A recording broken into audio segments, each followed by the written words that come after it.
Assalamualaikum warahmatullahi wabarakatuh. Alhamdulillahilladzi nasta'inuhu wa nastaghfiruh wa na'udzu billahi min syururi anfusina wa min sayyiati a'malina. May yahdihillahu fala mudhillalah wa may yudlilhu falan tajida lahu waliyyan mursyida. Asyhadu an la ilaha illallah wahdahu la syarika lah wa asyhadu anna Muhammadan abduhu wa rasuluhu la nabiyya wa la rasula ba'dah. Allahumma salli wa sallim wa barik ala sayyidina Muhammad wa ala alihi wa sahbihi wa man tabi'ahu ila yaumil ma'ad. Puji syukur kita panjatkan kepada Allah, salawat salam kepada Rasulullah sallallahu alaihi wasallam dan sahabat beliau sekalian. Mengawali majlis bagi yang belum berniat i'tikaf untuk berniat i'tikaf, dan bacaan umul kitab.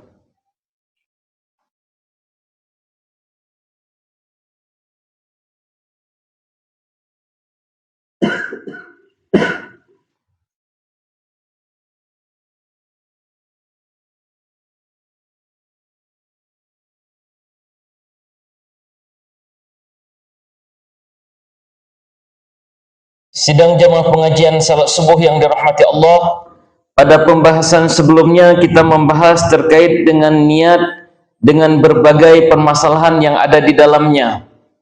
Pada pertemuan yang lalu juga ditanyakan bagaimana seandainya kita dalam kondisi tertentu, misalnya ingin qausar salat.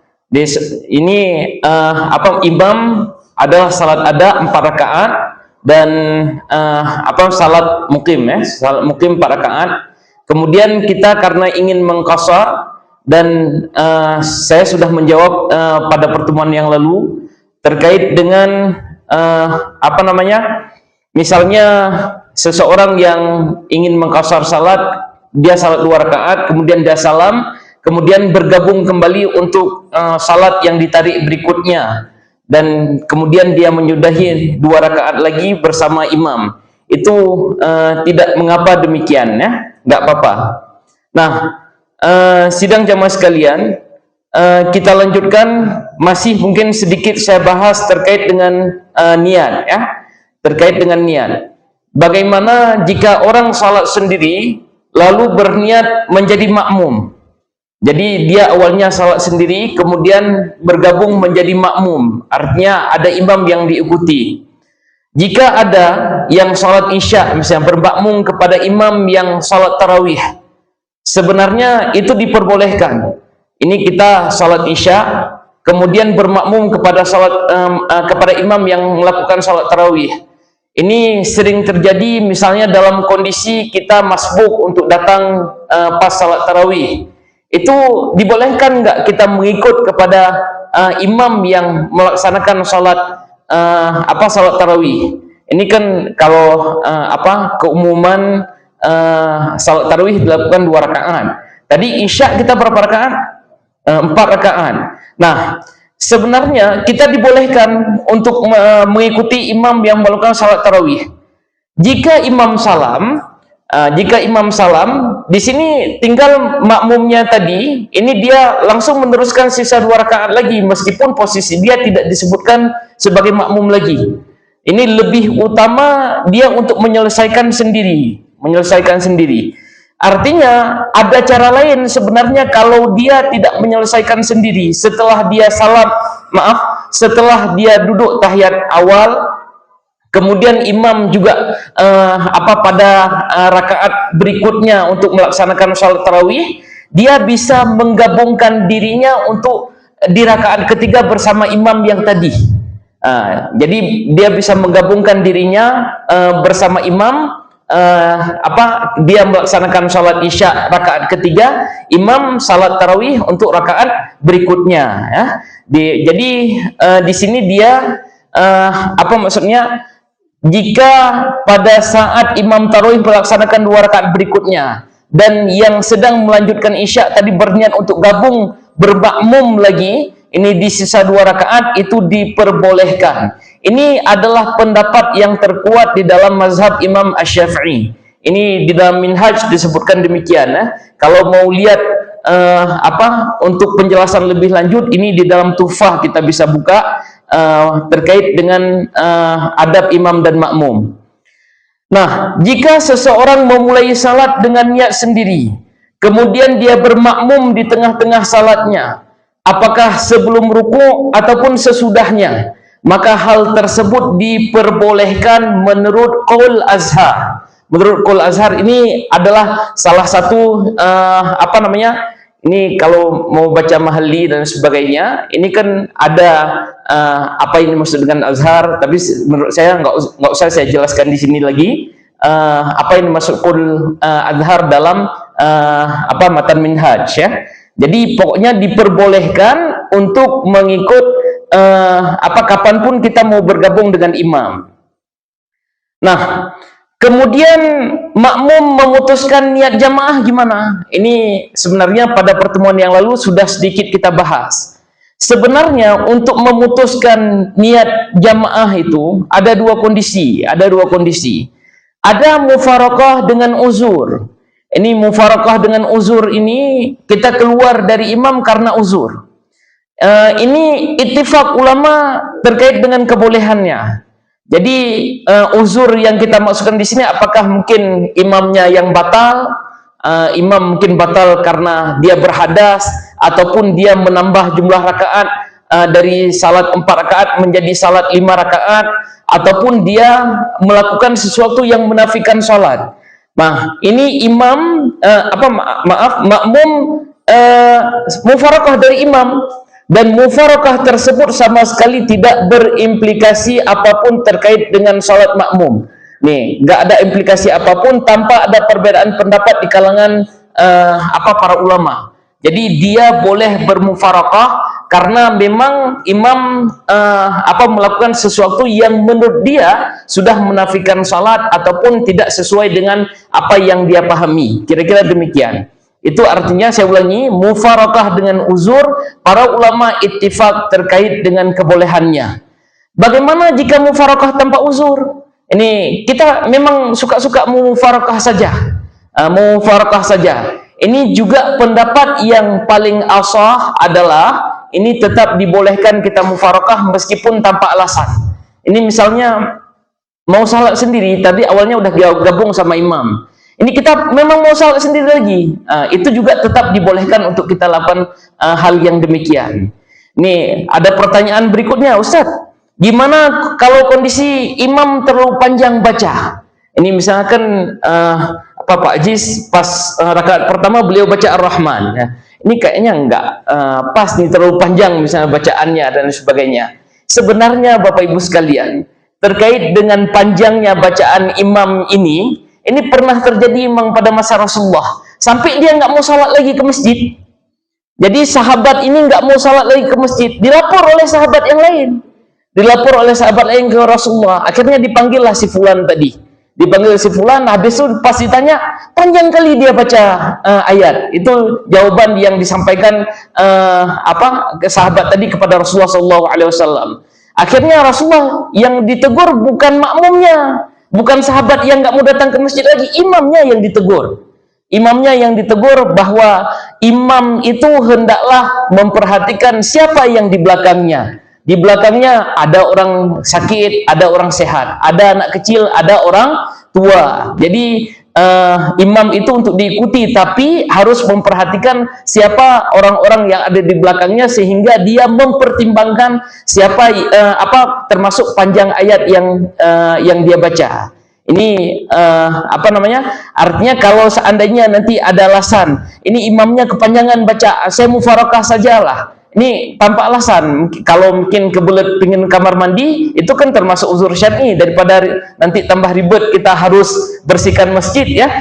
Jadi itu kalau pingin kebelet, sebagaimana saya sebutkan tadi, uzur syar'i. Ini nggak ada alasan apapun, cuma pingin ini panjang kali, kita pingin keluar saja, itu juga tetap dibolehkan ya, tetap dibolehkan. Itu hal yang berkaitan tentang niat. Oh ya, saya juga ada pertanyaan kemarin minta diperjelas lagi terkait dengan sebenarnya niat itu posisinya seperti apa. niat itu adalah lintasan hati, itu yang harus dipahami. Niat itu adalah lintasan hati. Kita bisa menyelesaikan lintasan hati itu sekian detik. Sekian detik. Makin konsen kita dengan amal yang sedang kita kerjakan, makin cepat masuk lintasan hati. Jadi terkadang kan kita untuk menyebutkan untuk berniat terkait dengan amal ibadah yang kita kerjakan, karena kita mau mengurutkan dengan usolli fardhu subhi raka'ataini mustaqbilal qiblati adaan ma'muman lillahi ta'ala, sampai mungkin posisi 15 detik. Padahal kalau kita sebut dengan lintasan hati yang saya sebutkan tadi, mungkin 2 atau 3 detik selesai. Pokoknya dalam lintasan hati itu dengan rukun niat yang saya sebutkan pada pertemuan sebelumnya, ada qasad, ada ta'arad dan ta'yin, udah selesai. Jadi nggak perlu memang harus lama gitu untuk berniat, enggak. Gitu kira-kira. Itu hal yang berkaitan tentang niat. Nah, berikutnya saya masuk ke rukun yang kedua, yaitu berdiri tegak. Berdiri tegak. Ini rukun yang kedua kan? Sabda Rasulullah SAW, "Shalli qa'iman." Salatlah dalam kondisi berdiri. Fa in lam tastati', jika kamu tidak sanggup, tidak mampu, fa qa'idan, maka hendaklah duduk. Fa in lam tastati' fa 'ala janbin. Jika tidak sanggup pun dalam kondisi duduk, maka hendaklah berbaring, Jadi ini kaidah terkait dengan berdiri tegak. Jadi yang pertama yang diminta kepada kita adalah berdiri, salat dalam kondisi berdiri. Tapi kondisi tertentu kita harus karena nggak mampu berdiri, kita terkadang harus berbaring dan lain sebagainya. Nah, bagaimana yang disebut dengan berdiri tegak? Bagaimana yang disebut dengan berdiri tegak? Ini sebenarnya seseorang yang dianggap berdiri tegak apabila ia berdiri secara tegak. Bila tanpa sebab tubuhnya membungkuk atau miring, di mana sekiranya telapak tangan dapat menyentuh lutut, maka ia tidak dianggap berdiri, sehingga salatnya batal karena tidak memenuhi rukun berdiri tegak. Jadi ukuran, kalau mayoritas para ulama mengatakan bahwa ini ukuran tangan dia di sini bisa menyentuh lutut, itu baru nggak disebut dengan berdiri. Tapi apakah disepakati? Coba kita lihat nanti berbagai pendapat ulama terkait dengan berdiri tegak yang kita maksudkan. Dalam pendapat Hanafiyah, jika seseorang bersandar dengan tiang, dia dia bersandar, nyender di dinding, ataupun dia nyandar di tongkat, di mana jika tiang dan tongkat itu diambil akan jatuh, orang tersebut bersandar, jatuh dia. Padahal dia mampu untuk berdiri sempurna, maka hukumnya tidak sah menurut pendapat Hanafi.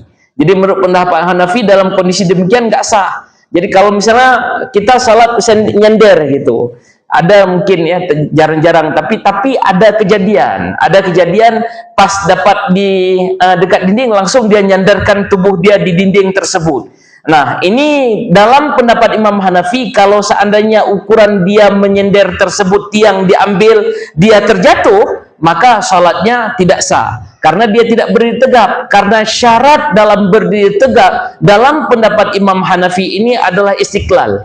Istiqlal bebas dari bantuan. Bebas dari bantuan tongkat, bebas dari dinding, bebas dari tiang, bebas dari bersender kepada orang lain, dan lain sebagainya. Ini pendapatnya Imam Hanafi. Kalau Imam Maliki sedikit lebih ringan dari pendapat Imam Hanafi. Sedikit lebih ringan tapi hampir sama. Karena Imam Maliki hanya mensyaratkan pada 3 waktu saja yang wajib berdiri istiqlal. Tadi itu, berdiri tanpa ada sandaran. Kapan? Waktu memulai takbir. 1. Waktu mulai takbir itu wajib kondisi tidak bersandar. Kemudian waktu membaca Al-Fatihah. Dan yang ketiga adalah waktu ruku'. Asal 3 ini dijaga nggak menyender, maka salatnya sah menurut Maliki. Nah, coba kita lihat pendapatnya Imam Syafi'i yang kita amalkan dalam keseharian kita. Ternyata pendapat yang paling kuat dalam mazhab Imam Asy-Syafi'i adalah hukum berdiri sambil bersandar dengan tiang, ataupun bersandar kepada manusia yang di samping, orang dari samping, ataupun tongkat, ini tidak membatalkan salat, enggak membatalkan salat. Walaupun tetap dinilai sebagai makruh karena salat orang malas. Nah, salat orang malas, ya. Jadi hanya dikategorikan kepada makruh. Tapi jika dia posisi gantung, dia gantung misalnya antara dua dinding, dia gantung gitu. Jadi sehingga kakinya bisa digerak-gerakkan, dua-dua kaki itu bisa digerakkan, ini baru disebut tidak enggak sah salatnya. Ini dalam pendapat Imam Syafi'i mengatakan demikian.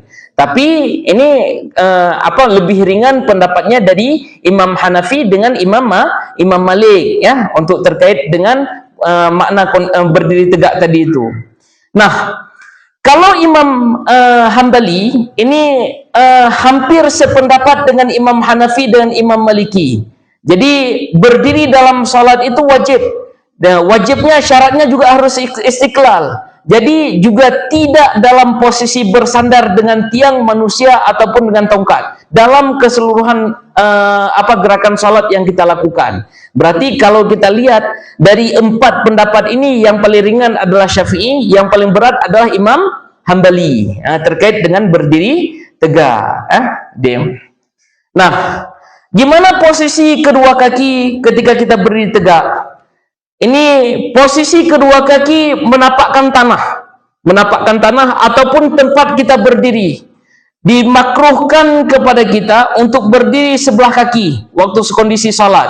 Jadi nggak boleh dimakruhkan, tapi boleh, maksudnya kalau makruh kan boleh, ya, tapi tercela atau tidak disukai. Jadi nggak boleh dimakruhkan untuk berdiri sebelah kaki. Makruh juga berdiri dengan kedua kaki dirapatkan. Makruh berdiri dengan kedua kaki dirapatkan sehingga jari kaki kiri dan kanan itu seolah-olah bersatu. Ini rapat betul. Itu juga dimakruhkan. Kemudian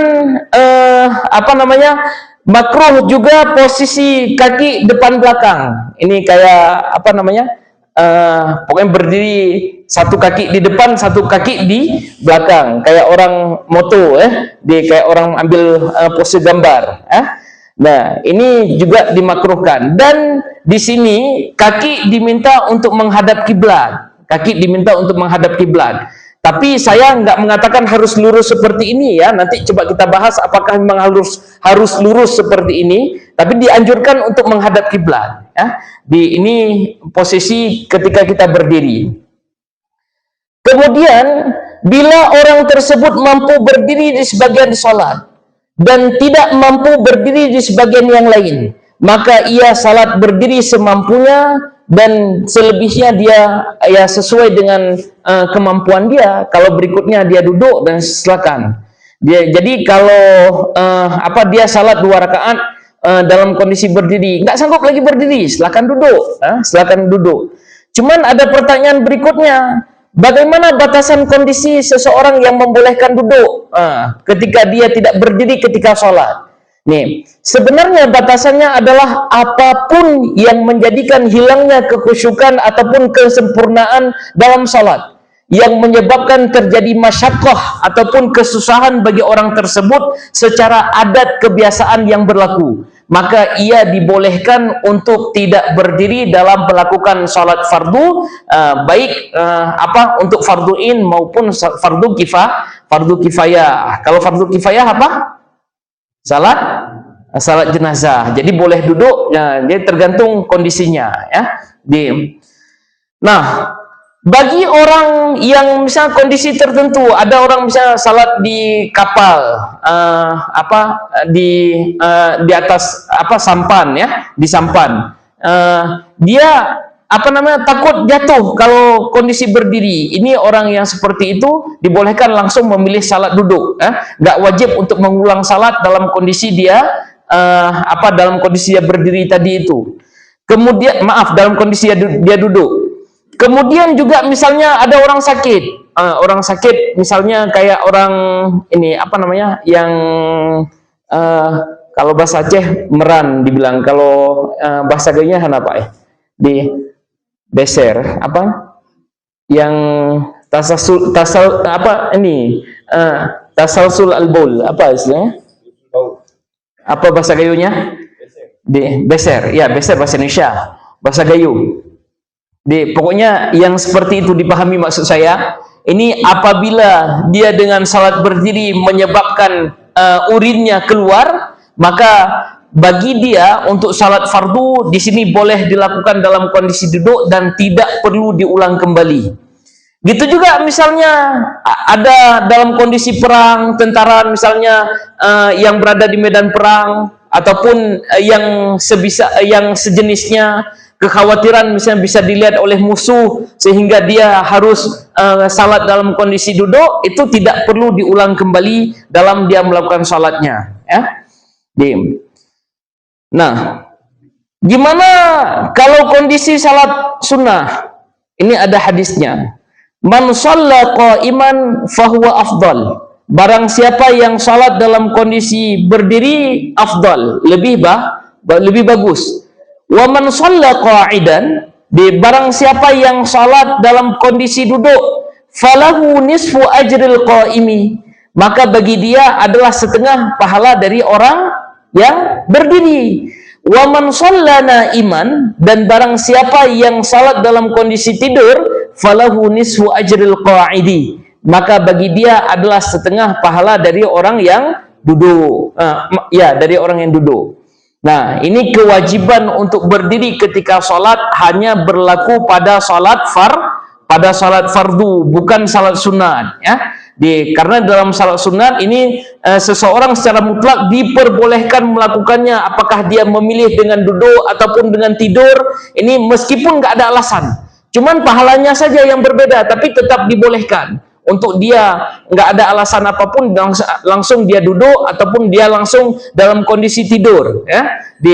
Meskipun ini ketika ruku dan sujud, ini para ulama mengatakan, ini sebagian mereka mengatakan bahwa wajib kondisi ruku dengan kondisi sujud dengan kondisi yang sempurna. Jadi kalau misalnya orang duduk waktu ruku, dia usahakan untuk bisa bangun. Ini pendapat yang paling kuat yang meminta kita meskipun dalam salat sunat untuk ruku dan sujud dalam kondisi yang sempurna. Karena Bapak Ibu sekalian, yang terjadi di masyarakat apa? Biasanya meskipun salat sunat tetap dulu paksakan berdiri 1 rakaat. Habis itu rakaat kedua nggak berdiri lagi, dilanjutkan dengan duduk. Lanjutkan dengan duduk seperti itu. Tapi ternyata kita lihat bahwa untuk salat sunat itu mulai dari awal kita takbir pun sudah dibolehkan kita langsung duduk. Nah, ini coba kita lihat lagi batasan berdiri dalam salat. Batasan berdiri di dalam salat. Ini penting karena apakah setiap orang yang bungkuk itu dianggap tidak berdiri? Ataupun ketika ada orang yang sedikit bungkuk langsung dia tidak bisa menjadi imam? Karena kan ada misalnya kondisi orang bungkuk seperti ini. Apakah langsung dia terbatal untuk menjadi imam karena keuzuran dia yang kita sebutkan tadi? Nah, ternyata para ulama berbeda-beda pendapat Bapak Ibu sekalian. Jadi batasan berdiri dalam salat, kalau menurut Imam Hanafi, jika seseorang meluruskan tangan ke bawah, maka tangan itu tidak sampai pada lutut. Tangan tersebut tidak sampai kepada lutut. Itu dianggap berdiri. Boleh saya minta ini, peraga, ya. Ustadz Ihsan bisa bantu saya, Ustadz. Gak apa-apa, Ustadz. Dapat pahala jariah insyaallah. Contoh.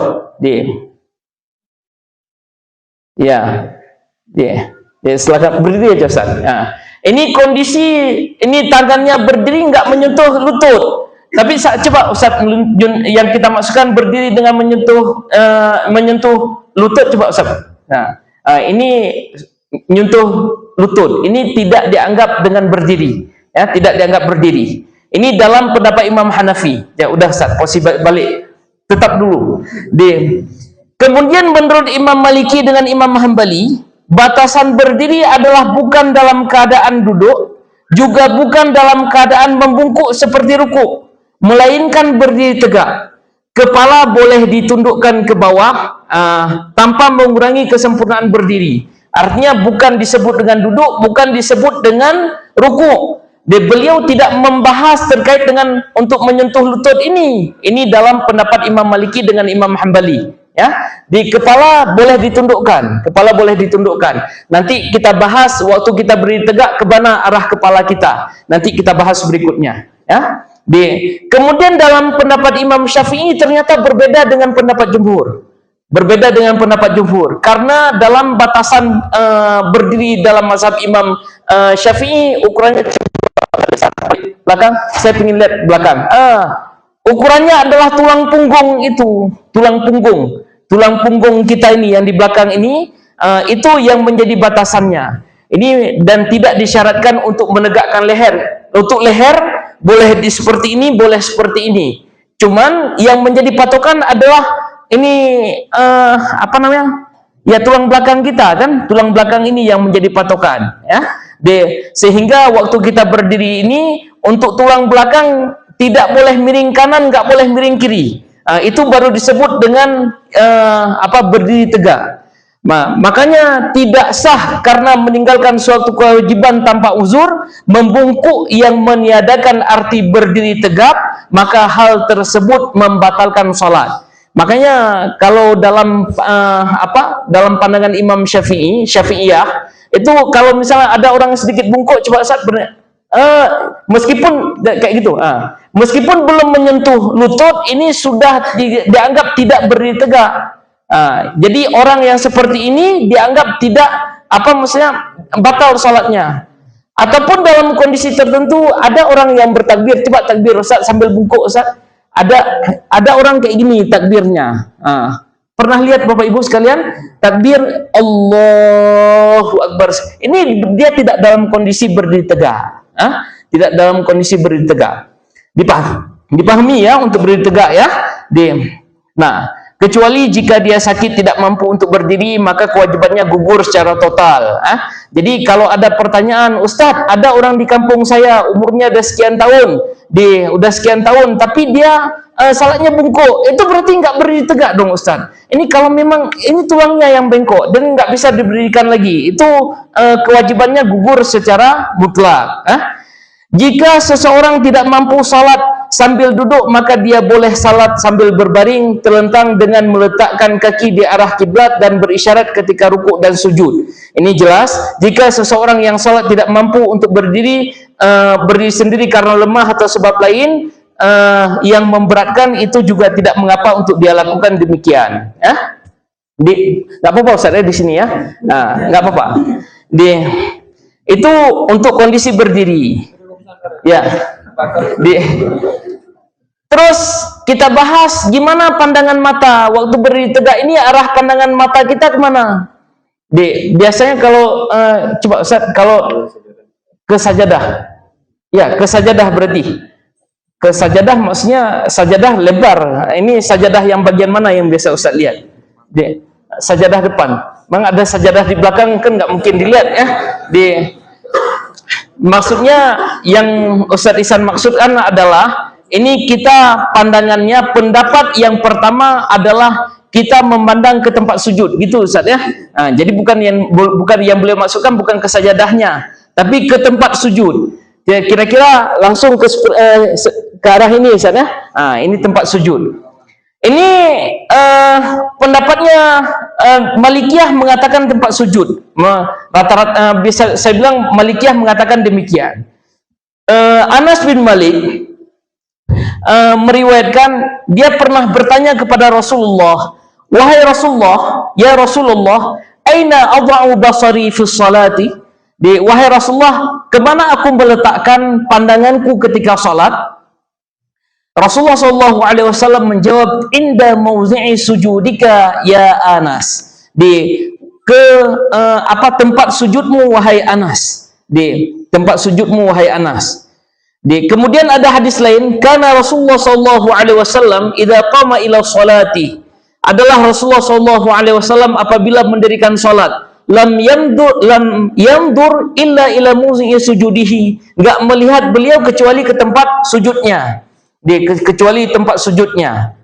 Ada hadis lain, dakhala Rasulullah SAW al-Ka'bata, Rasulullah masuk ke Ka'bah, ma khalafa basaruhu mawzi'a sujudihi hatta kharaja minha, Jadi ketika beliau melaksanakan salat di dalam Ka'bah tadi itu, beliau enggak memalingkan pandangannya kecuali ke tempat sujudnya sampai selesai salatnya. Sampai selesai salatnya. Itu terkait dengan hadis yang menyebutkan tempat sujudnya, pandangan kita waktu kita berdiri tegak adalah ke tempat sujud.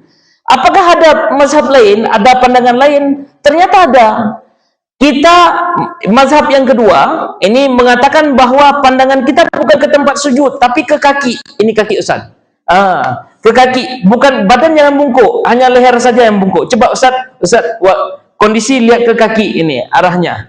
Ya. Karena ada hadis juga, kanan nasu fi ahdi Rasulullah sallallahu alaihi wasallam, adalah orang-orang pada masa Rasulullah sallallahu alaihi wasallam, idza qama al-musalli yusalli lam ya'du basaru ahadihim mawdi'a qadamaihi. Jadi enggak berpindah seseorang ketika salat itu, jadi dia ketika arah pandangannya ke tempat kedua kakinya. Cuman kalau kayak saya kayaknya agak sulit ya, karena ada penghalang ya. Kalau untuk ngambil pendapat ini ya nggak usah diperjelas ya. Kira-kira demikian kalau untuk arah kaki ya. Kemudian ternyata ada pendapat yang ketiga, kita bukan ke arah kaki, bukan ke arah tempat sujud, tapi ke arah ke depan. Di arah ke depan berarti kita menghadapkan kepala kita ke kiblat, pandangan kita ke kiblat. Ini mereka yang mengamalkan demikian, mengamalkan demikian berdalil kepada fawalli wajhaka syatrul masjidil haram. Jadi hendaklah engkau palingkan wajahmu syatrul masjidil haram. Jadi ke arah masjidil haram. Jadi wajhun diminta di situ.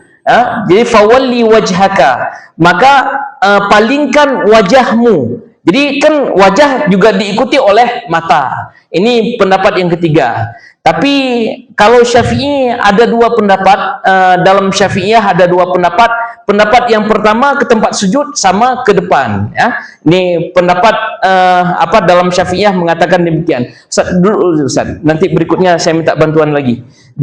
Itu untuk arah pandangan ketika kita berdiri tegak. Nah, tapi ternyata Bapak Ibu sekalian, ada pandangan-pandangan yang dilarang kita lakukan ketika kita sholat. Jadi waktu sholat ini ada pandangan yang terlarang. Salah satunya adalah dilarang kita lihat ke atas. Dilarang kita lihat ke atas waktu sholat, itu terlarang. Karena ada hadis Rasulullah SAW ini dengan ancaman yang agak sedikit keras.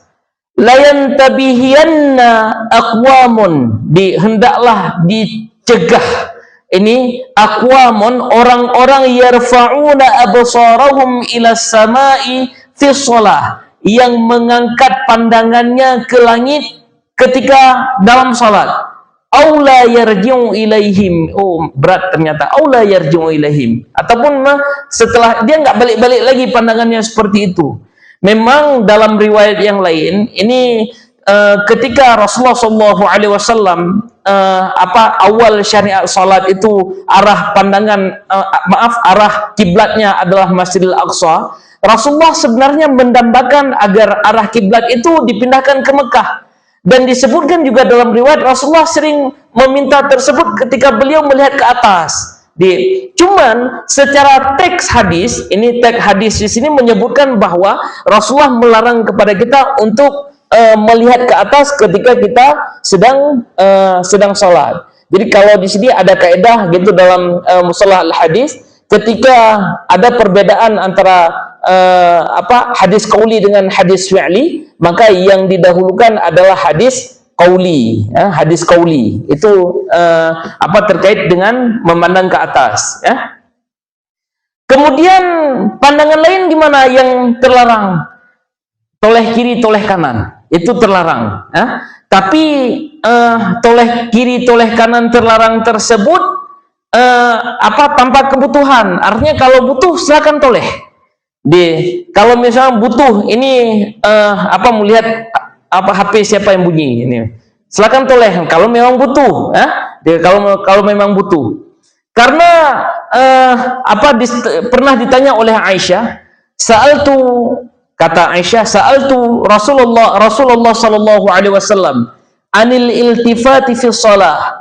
Aku bertanya kepada Rasulullah sallallahu alaihi wasallam terkait dengan toleh kanan toleh kiri tadi dalam salat. Faqala, Rasulullah sallallahu alaihi wasallam menjawab, huwa ikhtilasun yakhtalisuhu asyaitanu min salatil abdi.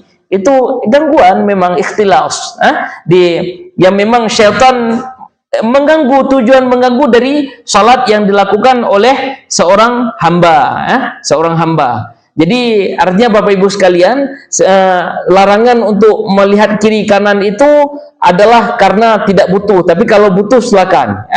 Ataupun misalnya kita lihat menoleh sebentar ke kiri ataupun ke kanan karena kebutuhan, ini ada hadis juga. Tapi hadisnya terkait dengan imam. Jadi man nabbahu syai'un fi salatihi falyusabbih. Maka misalnya ada ketika kita menegur atau mencegah sesuatu di dalam salat kita, ini maksudnya ketika kita mencegah imam dalam gerakannya, maka hendaklah kita bertasbih. Kan kita bilang subhanallah ketika kita mencegah imam. Fa innahu idza sabbaha iltafata ilaihi, karena ketika kita bertasbih, maka imam akan menoleh kepada orang yang mengatakan tasbih itu. Jadi artinya imam kalau kondisi melihat apa yang ditegur oleh makmum tadi dibolehkan. Jadi subhanallah, ini apa yang salah saya lakukan? Akhirnya imam toleh ke belakang, oh ternyata duduk. Akhirnya imam duduk lagi. Itu juga dibolehkan demikian, Nah, itu arah pandangan. Kemudian bagaimana bentuk kaki waktu salat? Berdiri lagi Ustaz untuk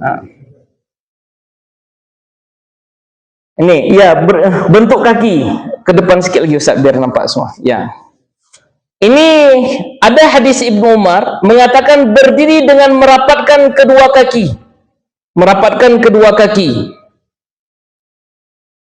Jadi an Sa'ad bin Ibrahim qala ra'aitu Ibnu Umar, aku melihat Ibnu Umar yusolli salat shaffan merapatkan qadamaihi wa ana gulamun syabun. Ini yang meriwayatkan hadisnya dia kondisi masih remaja.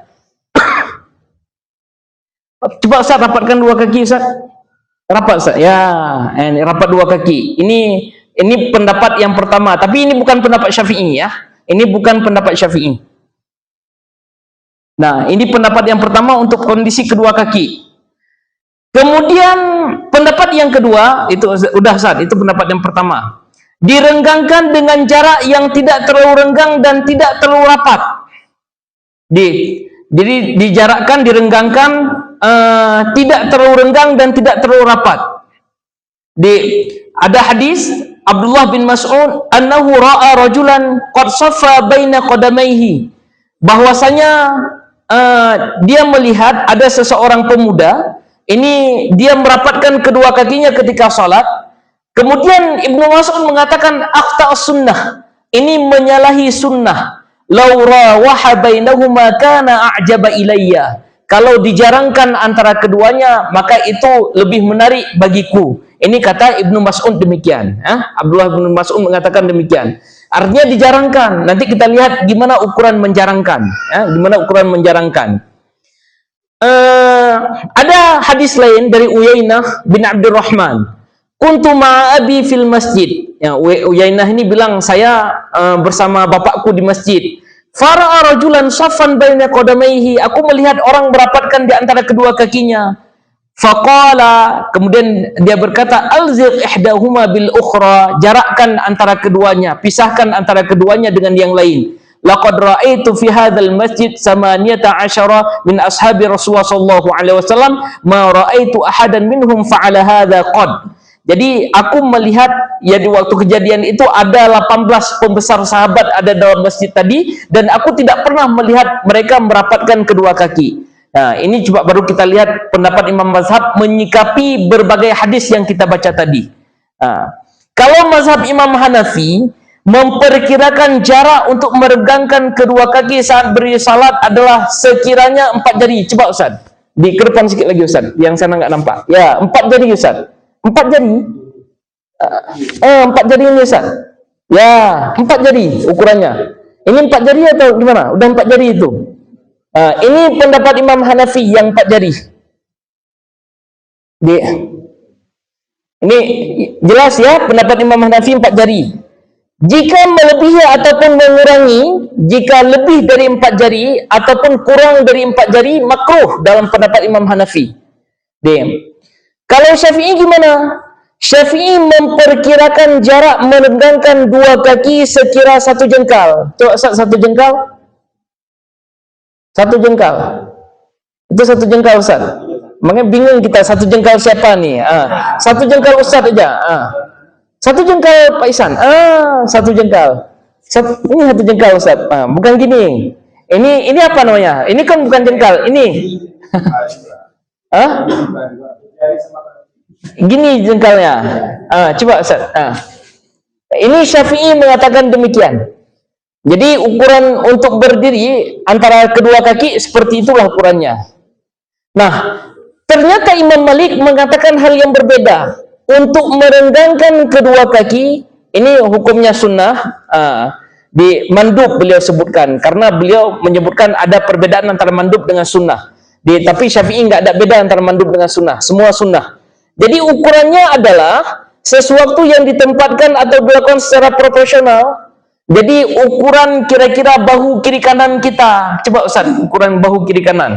Di proporsional Ustaz. Ya. Ini pendapat ini juga sama dengan pendapat Imam Hambali. Pendapat ini juga sama dengan pendapat Imam Hambali, ya. Nah, jadi apa namanya? Saya ulangi, yang ini juga pendapat Imam Hambali. Artinya dalam pendapat Imam Hambali sekalipun ini proporsional, ukuran badan kita itu adalah ukuran kita buka kaki. Jadi nggak ada istilah buka kaki seperti ini. Nggak ada istilah buka kaki seperti ini untuk merapatkan saf. Ya, ini tetap dianggap jarang karena ukurannya adalah bukan kaki. Ini yang disuruh rapatkan. Waktu kita berdiri tegak, ini untuk berdiri posisi jamaah. Jadi sementara kaki yang lain ya sebagaimana yang diminta kayak tadi. Kalau Maliki seperti ini, kalau Syafi'i sejengkal, lebih kecil sedikit lagi. Kalau Hanafi lebih kecil lagi, 4 jari, ukuran 4 jari. Kalau orang begini ya gimana? Ya, gimana? Itulah kayak tadi saya bilang, nggak disunahkan seperti itu, ya. Jangan jangan gara-gara untuk merapatkan saf dipaksa harus jarak kaki sampai terbuka lebar, ya. Nah, itu untuk jarak kaki. Ya. Baik, duduk Ustaz. Itu untuk jaraknya. Ini sudah 6:30. Sementara untuk bab berdiri tegap ini masih ada yang harus saya jelaskan lagi. Mungkin sedikit saya tambah bahwa untuk kaki posisi menghadap kiblat lurus ini sebenarnya dianjurkan oleh para ulama, tapi tidak ada dalil. Ini para ulama tidak menemukan dalil kaki memang harus diluruskan seperti ini. Artinya seandainya seperti ini pun tidak menyalahi. Cuman anjurannya seperti ini. Ini dalam Syafi'i kan agak ini ya, apa namanya? Dia dalam Syafi'i nggak terlalu ketat untuk arah kaki sebagaimana yang saya sebutkan. Memang dalam Hanafi ini mereka bukan Hanafi, Hambali, untuk dalam salat jamaah untuk merapatkan saf itu adalah wajib. Sementara dalam pendapat Syafi'i untuk merapatkan saf itu adalah sunnah. Itu kira-kira. Baik, silakan ditanyakan kalau ada yang ingin didiskusikan. Ya, silakan Nama. Duduk. Ya.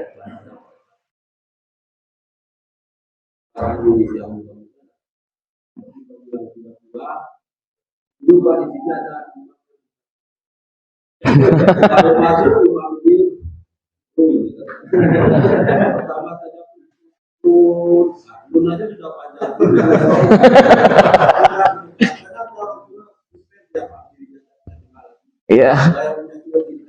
Jadi yang saya maksud dulu kenapa?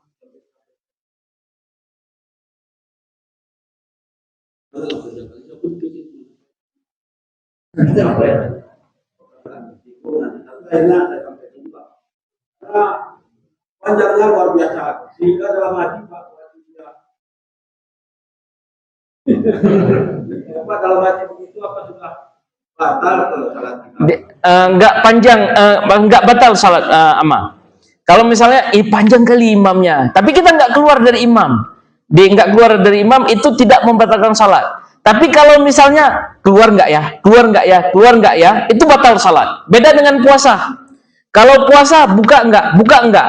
Ini sebelum kita melakukan hal yang menjadikan kita buka puasa, itu tidak batal puasa kita. Tapi kalau untuk salat, apa keluar enggak ya, keluar enggak ya, ini batal salatnya. Tadi kan cuman menggerutu karena panjangnya apa bacaan sani imam tadi. Jadi mungkin Ama memang harus mencegah imam yang seperti itu. Kalau sekali apa Ama sampaikan dengan lembut, dua kali Ama sampaikan dengan lembut. Kalau untuk kali ketiga Ama bilang ini bukan tempat murajaah hafalan. Ya mungkin perlu kita jelaskan ke imam seperti itu. Kecuali memang kondisi, contoh misalnya kayak kita melakukan tahajud di sini 1 juz misalnya. Tahajud 1 juz. Datang misalnya orang yang tua, nah kenapa panjang kali? Ini memang udah jelas programnya 1 juz. Jangan datang kemari kalau memang nggak mau panjang seperti itu. Ya, jangan datang kemari kecuali apa? Ya memang seperti itu aturannya. Karena kalau kita lihat dalam riwayat, Rasulullah kadang ini beliau pernah salat bersama para sahabat. Pertama habis baca Al-Fatihah, beliau baca Al-Baqarah. Di penghujung Al-Baqarah, para sahabat mengira bahwa Rasulullah akan ruku, tapi ternyata beliau nyambung ke Ali Imran. Di penghujung Ali Imran, ini para sahabat mengira bahwa Rasulullah akan ruku, ternyata beliau sambung ke An-Nisa dan lain sebagainya. Artinya gini, kalau bahasa kasarnya, kalau memang nggak sanggup jangan gatal gabung ke majelis itu, gitu kira-kira.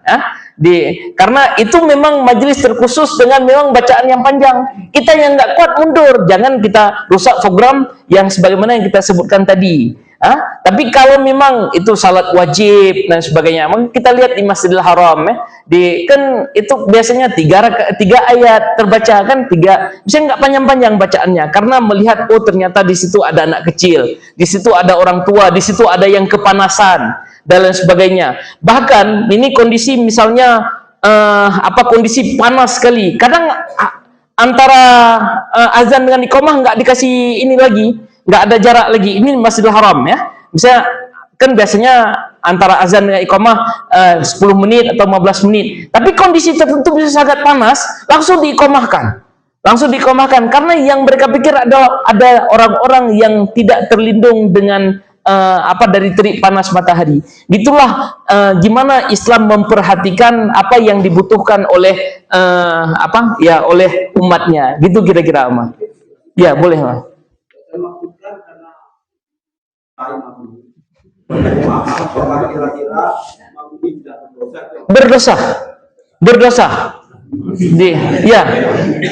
Berdosa apalagi disengaja. Ini pas tahu ada ama di belakang, ini aku baca Rahman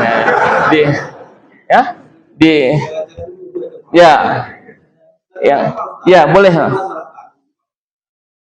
Jadi mohon maaf kalau kata itu ada sedikit jadi kita mengikuti makhluk yang mana agak lebar sedikit, maka harus menyentuh ke kaki yang kanan. Mungkin ada satu makhluk yang mana baik Ama. Jadi kalau saya lihat yang biasa kita praktekkan ini lebih kepada mazhab Imam kita praktekkan profesional, tapi justru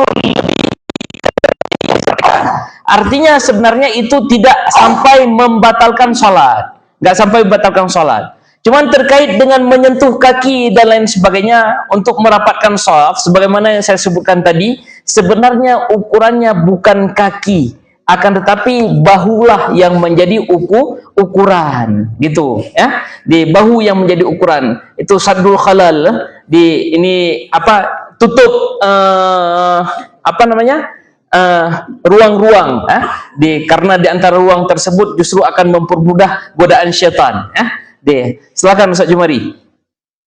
Enggak, oh keren tanya tadi. Ya silakan.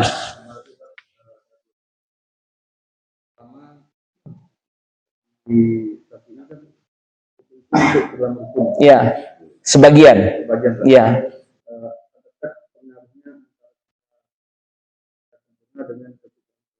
Jadi gini, khusyuk pun diminta di sini hanya pada niat saja.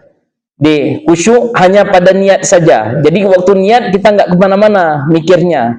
Waktu kita memasukkan kasat ta'arad dan ta'yin itu, ini dalam Syafi'i wajib khusyuk. Sebagian pendapat Syafi'i mengatakan demikian, bukan keseluruhannya. Ini kalau fikih ya, jawaban fikih. Kalau jawaban tasawuf itu beda lagi, ya. Karena kalau orang fikih hanya indikator apa namanya? Makanya orang fikih jarang yang wara. Orang fakih itu jarang yang wara. Kalau orang yang wara itu ke orang usuluddin, ya Pak Jis kan? Kalau orang fikih itu banyak, kalau bahasa Acehnya mereka pintar kali kilik-kilik hukum. Tahu saya? Hukum yang mana mudah. Ya, itu orang fikih seperti itu, ya. Yang ini soalnya ada yang fakihah lain juga mungkin bisa menambahkan yang saya maksudkan di sini, ya. Tapi itulah yang hanya diminta ketika yang berpendapat pun wajib khusyuk di dalam salat hanya sebatas pada niat saja, ya. Itu. Ya, yang kedua. Yang di media sosial. Ya. Pada saat orang sholat duduk di bangku. Ya. Katanya kalau kami itu berdiri tegak dulu, kemudian baru. Nggak mesti demikian. Kalau salat sunnah nggak diperlukan dia untuk posisi berdiri tegak. Kalau salat sunnah, artinya kalau dia melakukan berdiri lebih besar pahalanya dibandingkan dia duduk. Tapi kalau memang dia betul-betul nggak mampu, nggak usah paksa berdiri tegak. Kalau dia memang betul-betul tidak mampu, nggak usah paksa berdiri tegak. Kan secara ayat pun alladzina yadhkurunallaha qiyaman wa qu'udan wa 'ala junubihim, yang menyebutkan asma Allah secara berdiri, duduk ataupun tidur. Makanya secara teks hadis pun sholli qa'iman, salat dalam kondisi berdiri. Nggak mampu berdiri, qa'idan, duduk. Nggak mampu duduk, di ala jambin, duduk dalam kondisi berbaring, ya. Jadi nggak ada syarat kalau memang seseorang tidak mampu berdiri harus waktu takbir dia paksakan untuk berdiri. Saya khawatir mungkin orang yang bungkuk terus waktu takbir dia paksakan harus tegap seperti ini, patah tulang punggungnya, Pak. Karena memang posisi dia seperti ini sudah, gitu kira-kira, ya. Ya silakan.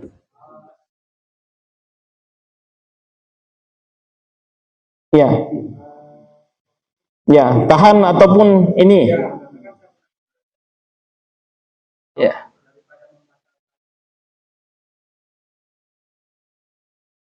Menahan makruh itu adalah sebelum salat makruh untuk menahan buang angin, buang air, buang angin, itu dimakruhkan sebelum salat. Kalau lagi salat terserah. Ya, kalau lagi salat terserah, mau tahan boleh, mau keluarkan boleh, tapi kalau keluarkan jangan besar-besar kali. Ya. Ya.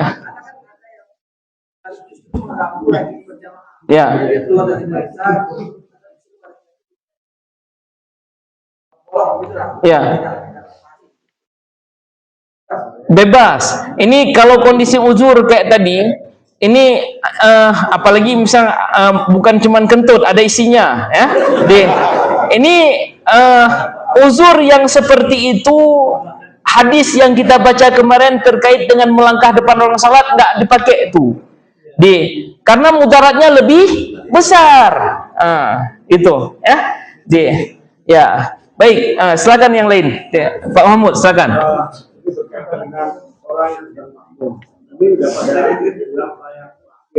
Tahiyat akhir.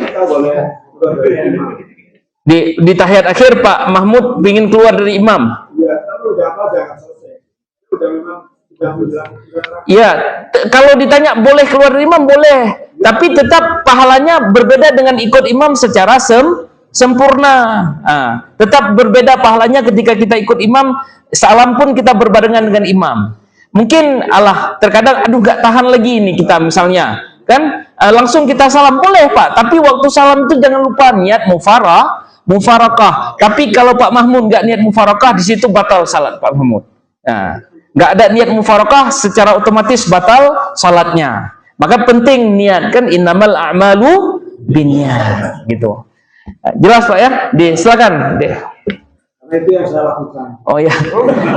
Ya nggak apa-apa. Niatnya ada niat mufarakah Pak Mahmud. Niat mufarakah. Ataupun misalnya pas Faiz jadi imam, itu beliau tambah lagi doa di setelah fil alamin innaka hamidum majid, beliau tambah doa lagi 5 menit. Ini misalnya kayak gitu, nggak sanggup aku tahan lagi, udah kita langsung ini. Ataupun memang kondisi ini kita memang kebelet betul, kebelet betul. Habis baca asyhadu an la ilaha illallah wa asyhadu anna muhammadar rasulullah, Allahumma shalli ala sayyidina Muhammad, langsung assalamualaikum warahmatullahi, langsung lari ke kamar mandi. Silakan, boleh seperti itu Pak Mahmud. Tapi waktu mengucapkan salam tadi jangan lupa niat mufarakah, gitu. Kan misalnya dia kan kita pada yang sangat terakhir kan. Iya. Tapi kita tahu di situ kan boleh orang-orang yang kanan kiri tidak bersangkutan.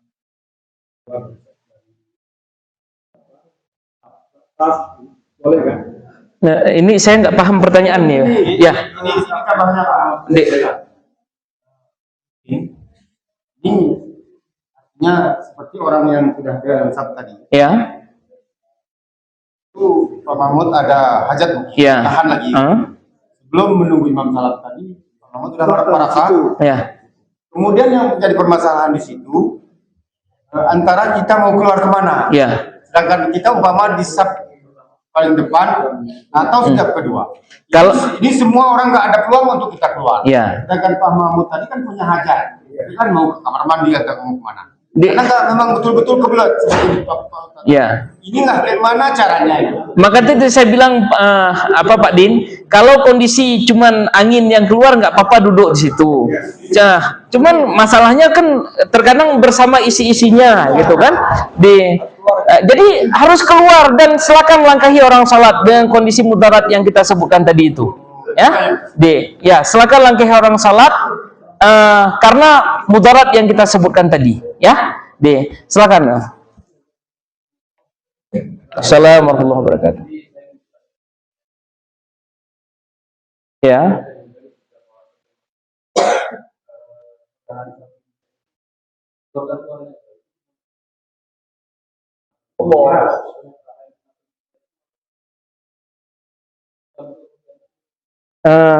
Saya sebenarnya kalau kondisi kayak gitu menganjurkan kalau salat berikutnya jangan dekat dia lagi. Nah, itu ya, artinya gini, dia kalau mengeluarkan sampai suara makruh untuk dia. Cuma kita ada di samping dia melakukan perbuatan makruh kan. Akhirnya maunya kan kita move on. Artinya move on, udah kali ini aku terima lah masa kondisi. Tapi untuk ke depan aku nggak mau di samping dia lagi kayak gitu. Ya cukup sekali. Cuma gini, makruh kondisi bagi dia itu karena mengganggu orang salat. Artinya seandainya pun kan ada rukun qauli pun diminta di sini hanya sekedar didengar oleh sendiri, bukan didengar oleh orang di samping, hanya didengar oleh sendiri. Itu ukuran kita mengeluarkan suara ketika mengucapkan rukun qauli. Nah, gitu. Kalau peka hanya dia gerak ke mulut saja, Pak. Perasaannya nggak besar. Makanya kadang mungkin jangan perasaan diri sendiri saja yang dinilai ya. Harus merasakan perasaan orang lain juga. Menurut rasa saya, mulut saya nggak bau, tapi orang lain ternyata merasa bau kayak tadi. Makanya terkadang rasa orang lain itu juga harus kita pakai gitu. Jangan pakai rasa diri sendiri saja. Baik, ada yang lain? Ya, silakan. salat berjamaah.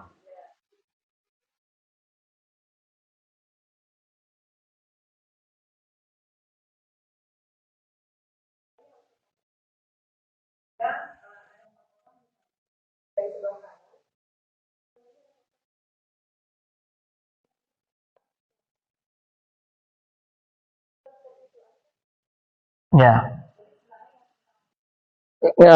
Itu yang utama adalah saf sebelah kanan terlebih dahulu untuk diatur, ya. Saf sebelah kanan lebih terdahulu, lebih utama untuk diatur. Cuman apakah harus ada keutamaan misalnya untuk mensejajarkan bahwa posisi imam itu betul-betul di tengah? Saya ulangi, apakah ada memang keharusan untuk memposisikan imam di tengah, sehingga kalau misalnya ada 8 orang, 4 kiri 4 kanan, dan posisi imam pas di antara di tengah-tengah itu sebenarnya nggak ada keharusan demikian, ya. Ini coba lihat kondisi Masjid Nabawi, ini berat ke sebelah kanan ketimbang sebelah kiri kan, untuk dia tempat mihrab. Ya, apalagi kalau kita lihat di Masjidil Haram, Masjidil Haram, kalau dulu posisi imam berubah-ubah, sekarang baru tetap. Sekarang posisi imam berada di antara rukun Yamani dengan rukun Aswad. Sekarang posisi imam seperti itu dipasangnya. Tapi kalau dulu berpindah-pindah posisi imamnya. Jadi nggak ada keharusan memang untuk mensejajarkan sebagaimana kita sebutkan tadi. Ya, makanya kalau misalnya terkadang kita untuk saf ini udah penuh, kadang langsung kita beri depan di samping imam gitu, nggak di belakang imam tapi di samping imam, itu tetap dibolehkan demikian gitu. Ada yang lain? Ya, silakan.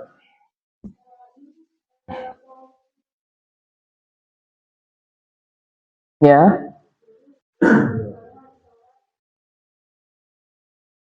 boleh, silakan lihat Bu. Sekalian mungkin kan kayak tadi ada kompor nggak bisa dimatikan karena lagi masak pengat, ini pengatnya udah masak apa belum, mau toleh seperti itu. Kalau memang mau dilihat seperti itu silakan, ya. Cuman kalau melihat tanpa hajat, ini lagi-lagi jawaban fikih, ya, jawaban fikih, karena jawaban fikih indikatornya boleh tidak.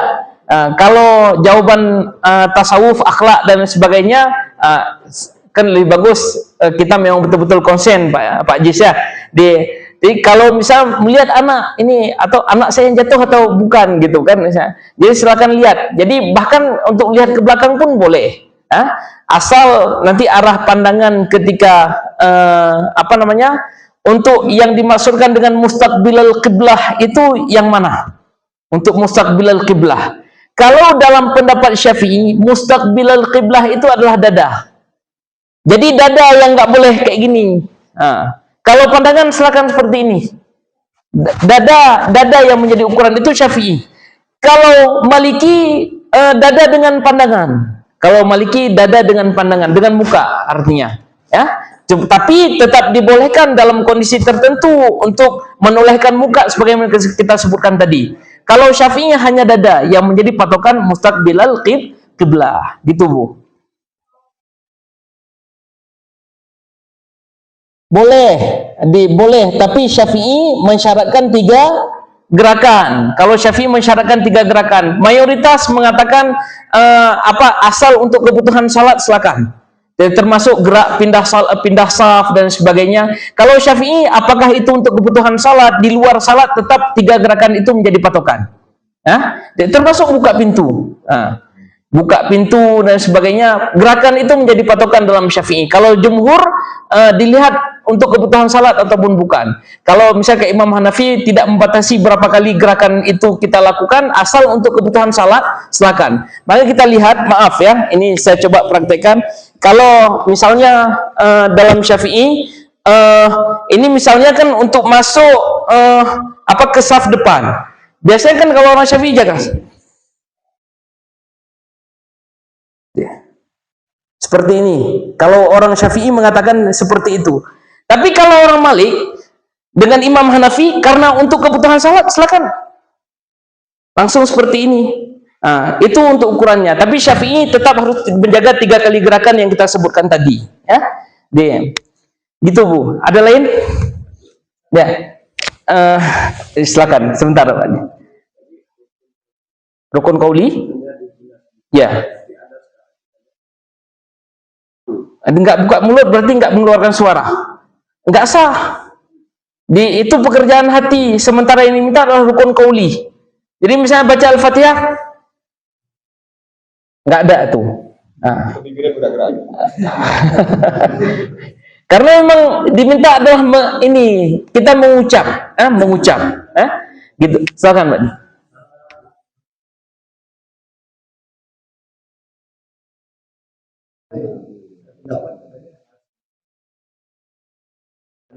Ya.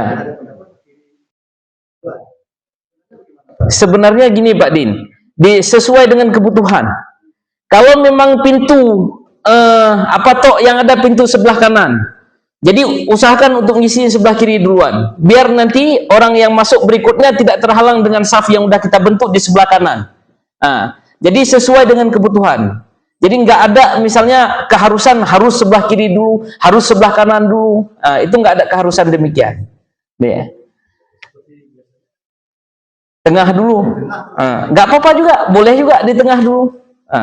Apalagi misalnya kalau niat untuk biar sejajar dengan imam dan sebagainya, boleh saja. Deh. Gitu. Ada yang lain? Ya.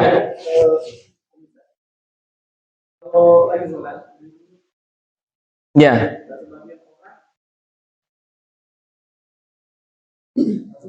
Ya. Ya. Gini, yang pertama bunyi handphone itu dia sudah menzalimi orang lain. Itu satu. Karena udah diingatkan mana di sini matikan HP atau silentkan HP dan sebagainya. Dia sudah menzalimi orang lain. Ini kondisi dia mau mematikan HP. Ini kalau dalam Syafi'i tetap jaga gerakan apapun yang dilakukan. Ya, 3 kali itu. Waktu dia ambil HP ke bawah, itu satu gerakan. Dia bangun ke atas, yang udah gerakan kedua. Kemudian dia matikan HP, udah gerakan ketiga. Jangan lanjut lagi. Apalagi nanti lanjut lagi untuk seperti ini. Lihat siapa yang telepon, ya. Jadi ya kalau dalam Hanafi yang sebagaimana yang saya sebutkan tadi, asal kemaslahatan salat, tidak menilai berapa kali pun gerakan yang dilakukan, gitu. Ya. Ya.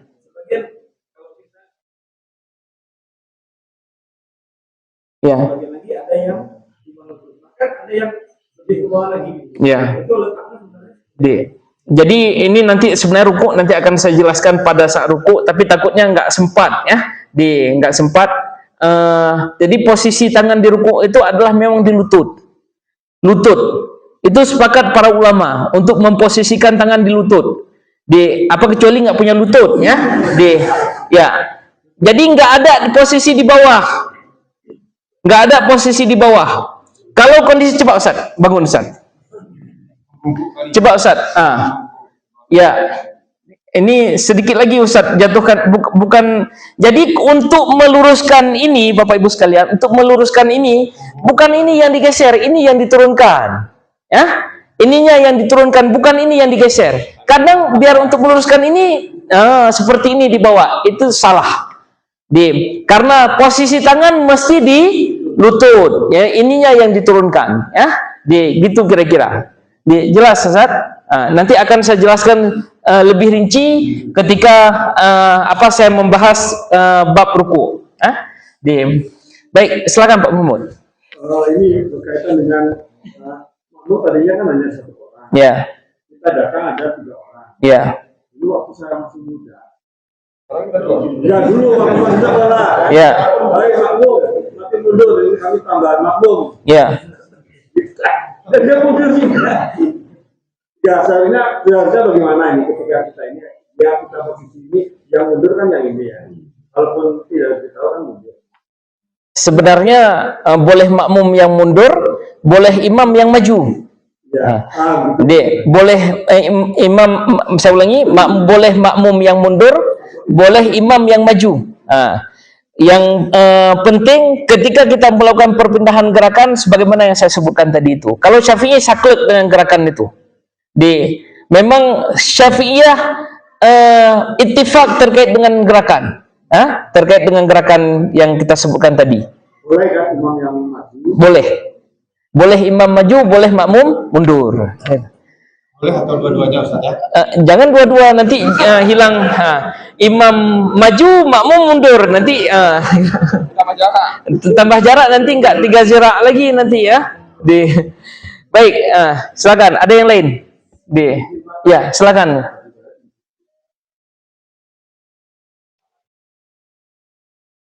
Ini merapatkan barisan tadi. Ini seperti apa? Karena sering kita lihat itu apalagi saat Idul Fitri, coba kalian itu pasti dari jamaah lebih banyak menjaga sajadahnya masing-masing daripada rapatnya. Apakah itu wajib? Rapat itu sesuatu yang wajib? Ya, kalau Syafi'i sunnah untuk merapatkan shaf. Hambali wajib untuk merapatkan shaf. Nah itu terus sebenarnya kewajiban untuk menyusun satu imamnya yang menegaskan jamaahnya atau jamaah sendiri yang mengambil sikap gitu. Yang pertama, dua-dua sebenarnya dua-dua harus paham terkait dengan itu.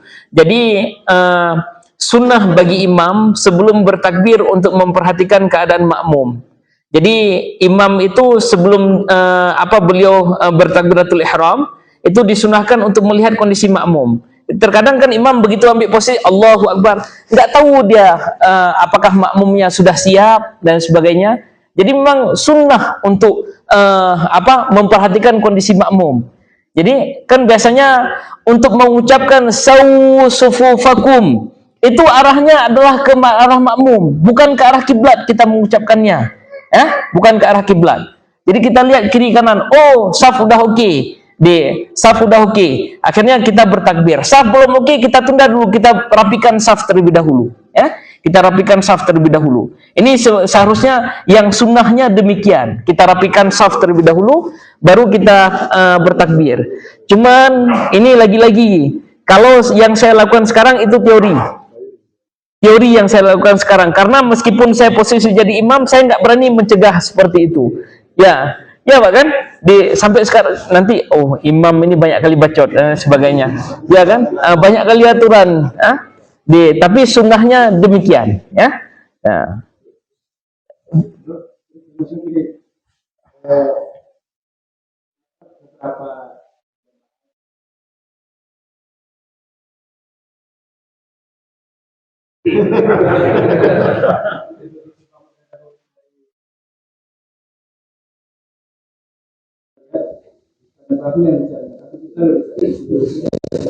Saya tidak berani komen, tapi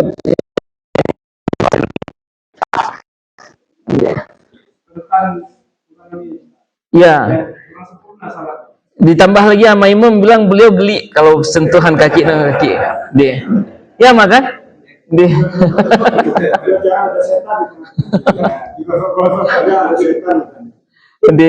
itulah patokannya, bukan kaki sebagaimana saya sebutkan tadi, ya. Tapi ngangkang tapi masih tegak posisi badannya, kan ukurannya kan ini Pak, tulang punggung bukan tulang kaki, ya, yang gitu kira-kira, ya.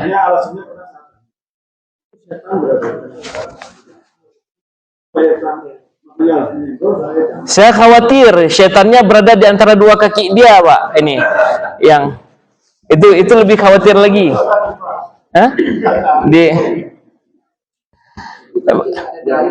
Enggak ada.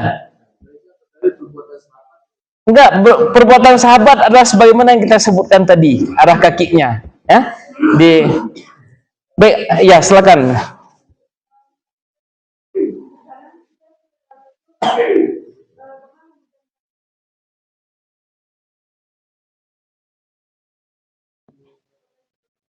Memejam mata tujuannya apa, Bu? Makruh untuk memejamkan mata dalam salat. Dimakruhkan untuk memejamkan mata di dalam salat. Dimakruhkan. Jadi memang bagusnya kita buka mata. Jadi kondisi normal, termasuk misalnya kondisi nangis sekalipun. Ini kalau nangis dalam salat, Kalau sampai mengeluarkan suara, mayoritas para ulama mengatakan salat batal. Tapi kalau Syafi'i kayak nangis di dalam salat, meskipun mengeluarkan suara, kalau nangis itu karena kita takut sama Allah, takut dengan bacaan ayat, itu dibolehkan. Tapi kalau nangis mengeluarkan suara dalam salat karena baru putus, itu ini haram, batal salat.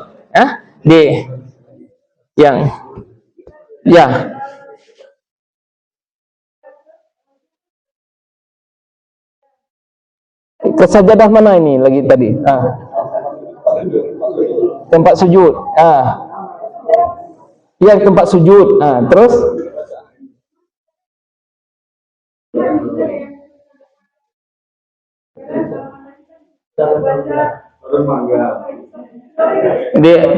kalau ditanya boleh, tapi makruh. Saya kata Pak Hafiz, jangan baca. Artinya kalau lihat kan nggak apa-apa. Kalau asal jangan nanti pas baca di sarung wadimor misalnya baca, ya, jangan baca.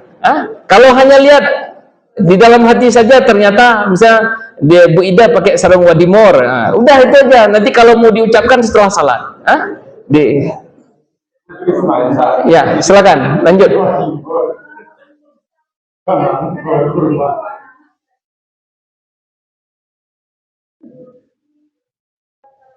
Ya,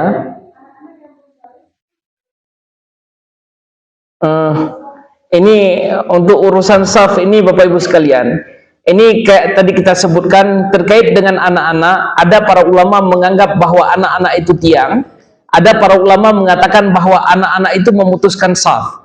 Jadi kalau pendapat yang memutuskan saf, maka jangan gabung antara saf anak-anak dengan saf dewasa. Jangan gabung antara saf anak-anak dengan saf dewasa. Jadi pisahkan. Apalagi anak-anak yang bertahammul najasah. Di anak-anak yang memikul najis, maka kita juga akan memikul najis pula. Ketika bersentuhan antara kondisi anak-anak yang kita sebutkan tadi, Bu. Jadi ada dua pendapat terkait dengan posisi anak-anak yang kita sebutkan. Ya, silakan. Kita udah tahu dia kencing berdiri, duduk. Itu kita kalau dekat dia bersentuhan dengan dia langsung. Bersentuhan dengan dia langsung kita memikul najis. Kalau enggak memikul najis, enggak apa-apa. Terputus. Ya. Makanya tadi kita anjurkan anak-anak memang di belakang saja, ya. Bisa terpisah dari saf dewasa. Kecuali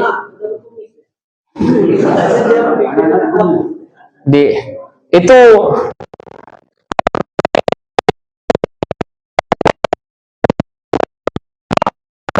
Islamnya ini nggak bersih, belum ceboknya gitu kan. Jadi maunya kan jangan di samping saya gitu kan. cuma kita datang dari luar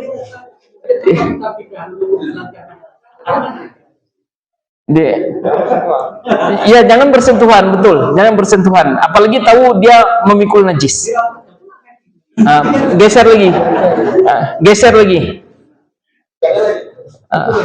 Gitu. Baik, silakan Pak Di. Ya. Masalah kapan anak tadi. Iya. Dan di situ ada permasalahan. Baik, ini secara umum. Apakah dia kaum ibu, apakah kaum bapak? Anak-anak yang dibawa ini, apakah dia dalam keadaan bersih, apakah kotor, kita nggak tahu. Tapi dia kadang-kadang sering masuk mondar mandir di depan saf. Anak kecil. Ini gimana apanya ini? Jadi Pak Din, jangan cari tahu. Betul, jangan cari tahu.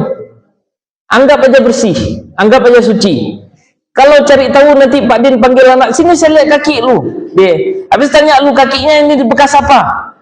Saya jalan ke situ. Habis Pak Din cek ada nggak tai kucing di situ sebagainya. Ini bagi yang mengatakan tai kucing najis ya. Tapi mungkin ada yang mengatakan tai kucing nggak najis. Meskipun saya tidak sependapat ya. Jadi nggak usah cari tahu Pak Din. Nggak usah cari tahu. Justru kalau Pak Din cari tahu itu memperberat menyusahkan diri Pak Din. Ya, Jadi ada kondisi kita makin banyak tahu memang makin mempersulit kita, gitu, ya. Makin mempersulit kita. Apalagi misalnya apa namanya, Pak Ajis, beliau pakai sarung, nggak sengaja beliau pakai sarung bekas apa namanya, ada ngumpul anak di situ. Ini Pak Ajis dianjurkan untuk tidak mengumumkan bahwa beliau menggunakan sarung bekas ompolan. Ya, kenapa? Khawatir nanti setiap beliau menggunakan sarung yang sama itu ada bekas ompol apa enggak? Ya, itu masyarakat akan berpikir demikian. Maka dianjurkan untuk Pak Ajis menyembunyikan status bahwa itu pernah diompoli. Gitulah kira-kira. Baik, ada yang lain? Ya, silakan.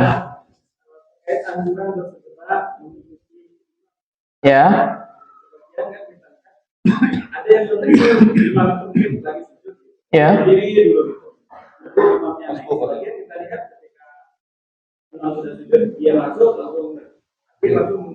Ya, di mana posisinya? Di mana posisi imam di situ diikuti tanpa harus menunggu sampai pada rakaat berikutnya atau perpindahan gerakan. Di mana posisi di situ dia ikuti. Itu rukun wajib. Rukun. Jadi takbiratul ihram kita harus buka sama rukun dulu. Allahu Akbar, baru kita ikuti apapun gerakan yang dilakukan oleh imam. Itu wajib. Jangan langsung nanti sebelum buka langsung sujud. Itu nggak sah salatnya, karena rukun yang pertama tadi tidak terlaksana. Ya. Yang terhitung masbuknya terhitung dalam rakaat yang sama dengan. Ya. Apakah di ruku dan sempat tumakninah dalam ruku. Saya ulangi, ruku dan sempat tumakninah bersama ruku. Bukan ruku saja tapi nggak sempat tumakninah. Ini ada pertanyaan berikutnya, Ustaz, ukuran tumakninah berapa? Ada pertanyaan, ukuran tumakninah berapa? Sekali kita mengucapkan subhana rabbiyal azimi tanpa wa bihamdi. Hanya ukuran itu kita sempat tumakninah bersama imam, maka kita dianggap satu rakaat. Gitu. Silakan Ibu. Ya.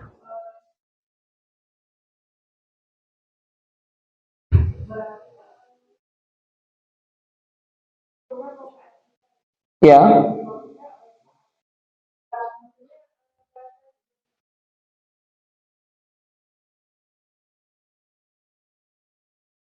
Ya. Ya. Satu-satu dulu ya. Dan terlupa. Yang pertama itu masuk tetap karena ukurannya tadi itu kita sempat rukuk bersama imam. Jadi nggak diminta kita harus baca sani atau kita membaca Al-Fatihah. Karena apa namanya, di posisi kita apa namanya yang tadi saya sebutkan, misalnya kita nggak sempat baca satu ayat pun dari Al-Fatihah. Yang penting kita sempat bertakbir dan sempat melakukan rukuk bersama imam berserta tumakninah, maka kita sudah dianggap mendapatkan satu rakaat bersama imam. Itu ukurannya. Silakan yang kedua.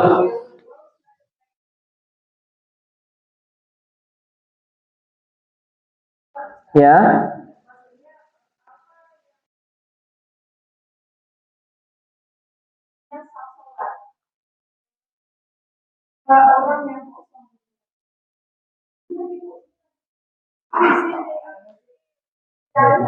Yang jelas bermasalah dengan kesempurnaan salat. Ketika tidak ada saf yang terputus, saf yang bengkok dan lain sebagainya, itu bermasalah terkait dengan kesempurnaan salat. Gimana amankan diri, Bu ya? Saya juga bingung untuk mengamankan diri. Jadi boleh. Ini pertanyaan, boleh nggak kita tarik untuk dia nggak paham untuk maju, kita tarik sini? Boleh kita tarik. Cuman dalam kondisi narik tadi itu jaga gerakan.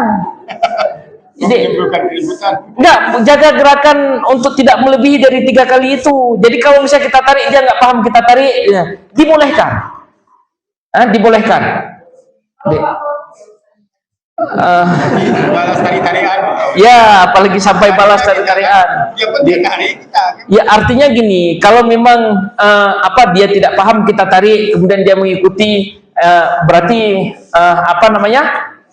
Kita beruntung. Cuman kalau dia melawan dan sebagainya, dia tetap harus berada di sejadah dia, Ini saya no comment untuk yang kasus-kasus seperti itu.